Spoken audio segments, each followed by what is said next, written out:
For help. Some health experts believe our keiki have been hit especially hard when it comes to mental health challenges and struggles.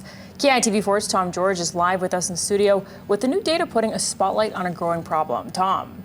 Well, Mika, new CDC data found students across the country have seen their mental health getting worse in just the past year, and it's something advocates locally say is also happening right here in Hawaii.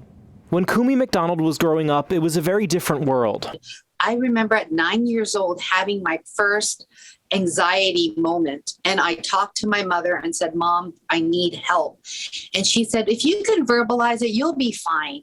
And so I kind of struggled in silence for many, many decades. She's now the director for the National Alliance for Mental Illness Hawaii. She says that experience and training came full circle, knowing what to do when her own son recently had a panic attack. I said, "Mom, I need help.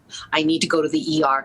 But I said, let's try the breathing. Let's do these activities first. Let's try the meditation app.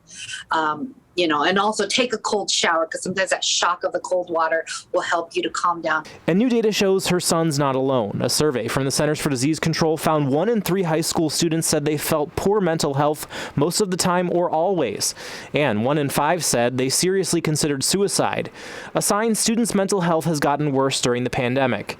And while McDonald says she believes there are enough mental health therapists in Hawaii, many people report having trouble getting an appointment or finding one that fits their insurance. These are things that we as a state, as a community, are learning in and growing in, and it's going to take some time.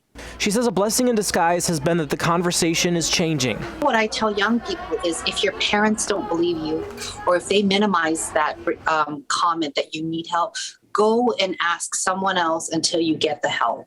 And there's also free resources. And of course, help is out there, and we did reach out to the State Department of Education to see if they had their own specific data other than what the CDC found. So far, they haven't responded. Reporting live, Tom George, KITV4 Island News.